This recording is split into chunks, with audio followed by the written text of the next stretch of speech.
Bonjour, vous avez l'impression que l'argent n'est pas fait pour vous?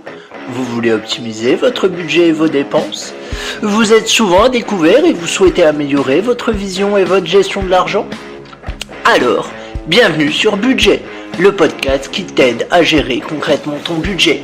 Définition, réflexion, technique, je vais vous donner mes clés pour dépasser vos croyances limitantes liées à l'argent et pour optimiser votre budget. N'hésitez pas à vous abonner et à partager ce podcast. Bonjour à tous, bienvenue sur Budget.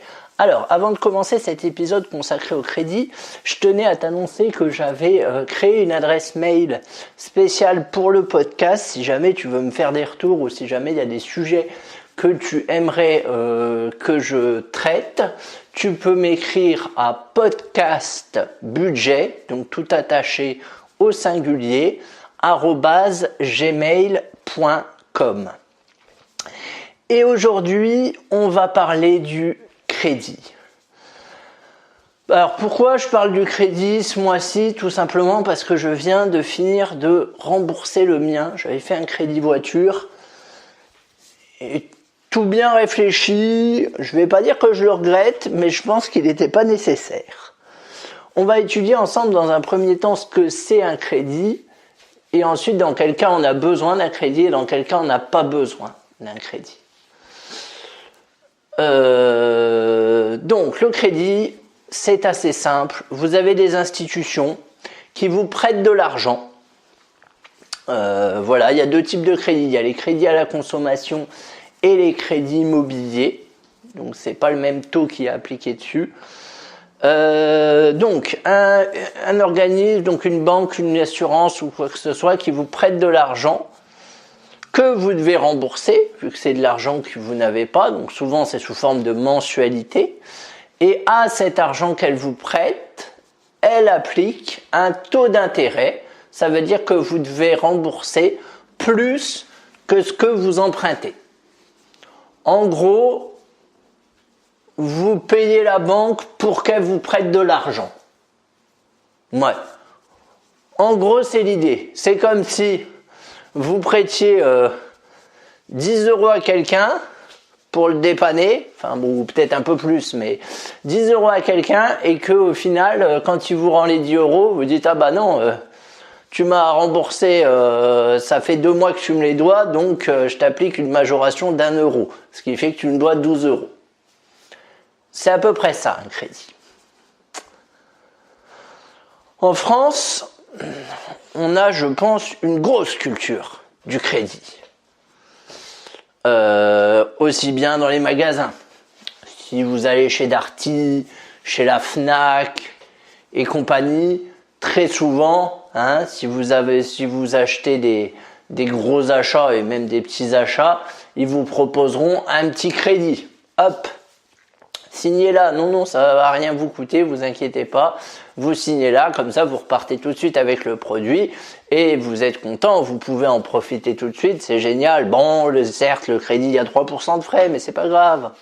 L'essentiel, c'est que vous repartiez avec le produit.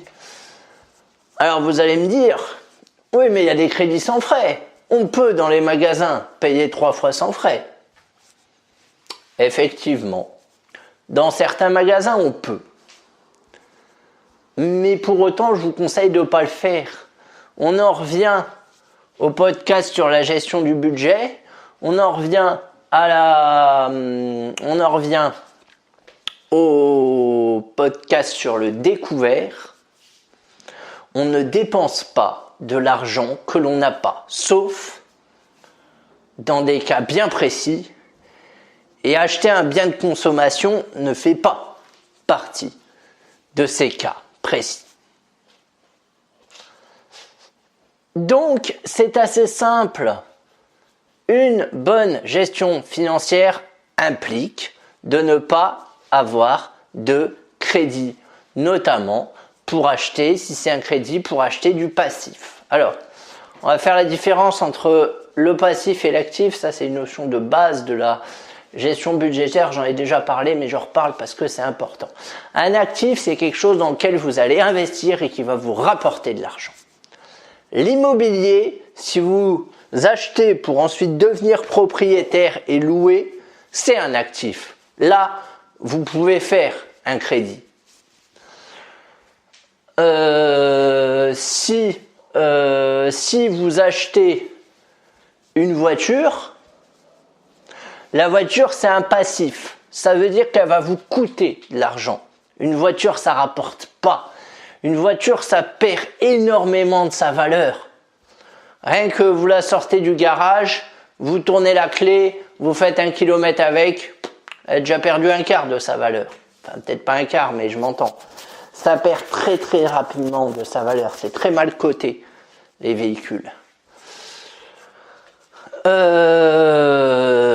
Voilà, donc que vous vouliez faire des crédits pour investir dans de l'actif, pour devenir propriétaire, louer votre loyer.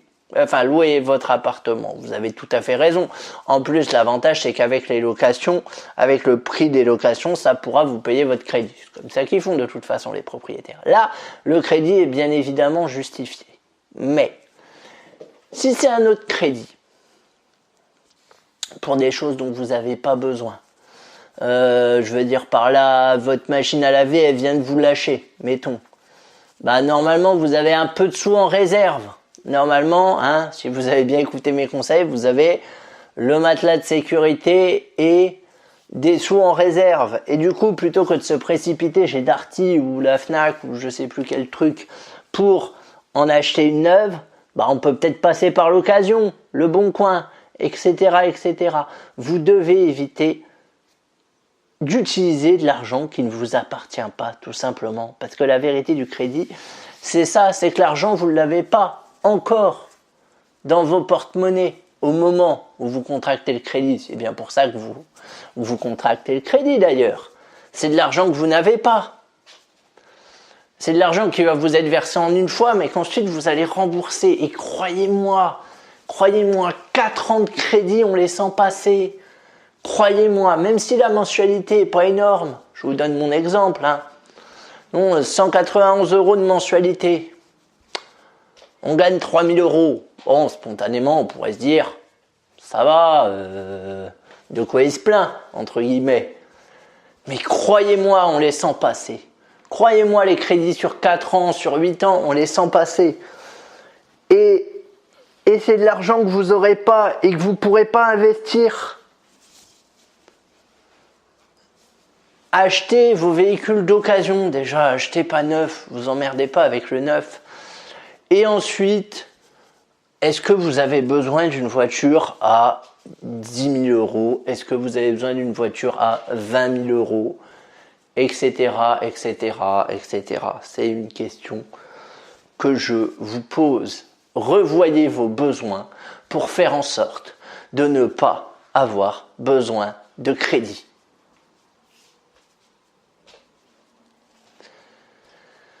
Dans la vie, des fois, faut se contenter de choses un peu simples. Faut arrêter de jouer les m'as-tu vu, parce qu'on va pas se mentir, hein. L'achat d'une voiture, c'est principalement une question de m'as-tu vu. C'est vrai, j'ai la dernière Renault, elle est bien, j'ai la dernière Peugeot, je l'ai payé cher, mais alors, les sièges en cuir, et qu'est-ce qu'on est bien dedans. Bon. On va arrêter, les amis. On va arrêter. Parce que certes elle est belle votre Renault et tout ça, mais si ça se trouve déjà les voitures, le design des voitures se démode très rapidement déjà. Et ensuite, ça coûte un bras à faire réparer parce qu'il y a plein d'électronique dedans et tout ça. Moi personnellement, enfin nous, on avait une Clio première génération il me semble, enfin vieille Clio, hein. Et ben là on a acheté une Chevrolet Aveo. Bon, on en est content, c'est pas la question, mais à choisir rétrospectivement, j'aurais bien gardé la Clio parce que niveau réparation elle nous coûtait pas cher. Alors après, ceci dit, pour transformer votre voiture de passif en actif, vous pouvez la louer sur Drivey par exemple ou d'autres sites, hein. J'ai pas d'action chez Drivey, mais c'est eux que j'utilise, donc je les connais plutôt bien et ils sont plutôt performant.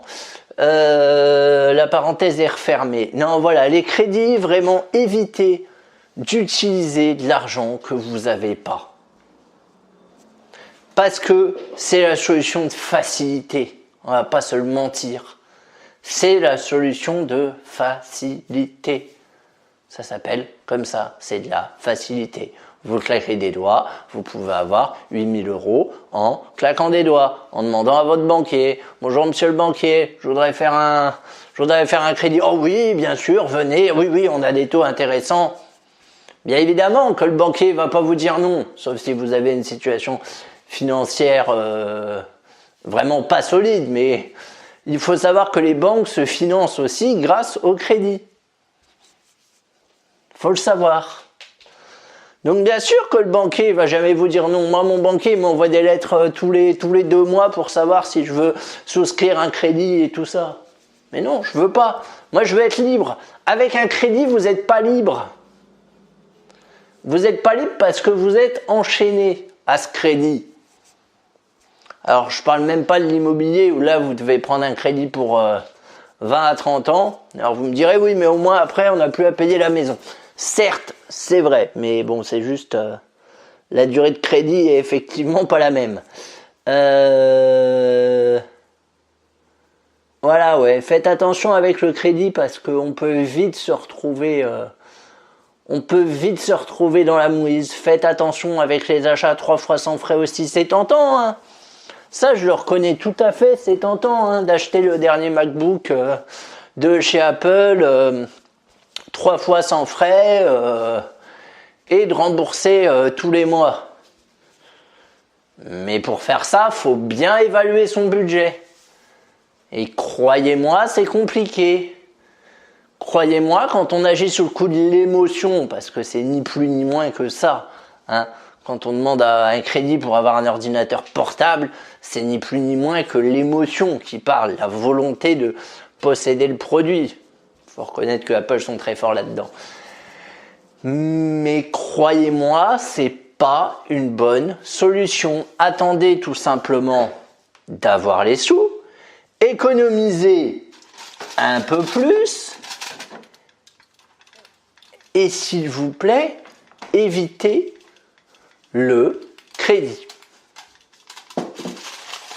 On n'a pas besoin de crédit pour vivre. Ça, il n'y a que la télé qui vous convainc qu'on a besoin de crédit pour vivre. Il n'y a que les reportages, il n'y a que les banques qui vous convainquent que vous avez absolument besoin d'avoir un crédit, que c'est indispensable. Non. Ça, c'est des conneries. Ayez moins, mais payez-le comptant. Et si vous ne pouvez pas vous le payer comptant, eh bien, abstenez-vous, c'est que vous n'en avez pas besoin. Ou alors économisez pour en avoir besoin. Ça oui. Moi, quand j'entends parler de crédit pour aller en vacances, mes cheveux se dressent sur la tête.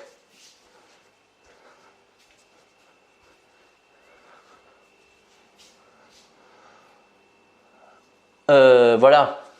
Vraiment. Quand j'entends crédit pour acheter une télé, c'est pareil, c'est la même chose.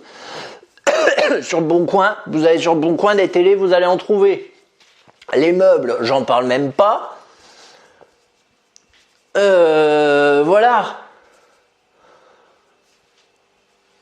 Alors après, bon, que de temps en temps on fasse à 3 fois sans frais. Allez, à la rigueur, si on a bien calculé son budget, si ça rentre bien dans les clous, à la rigueur. Mais vous ne me faites pas un 3 fois sans frais sur des montants astronomiques. Hein. Non. Sur des petits montants.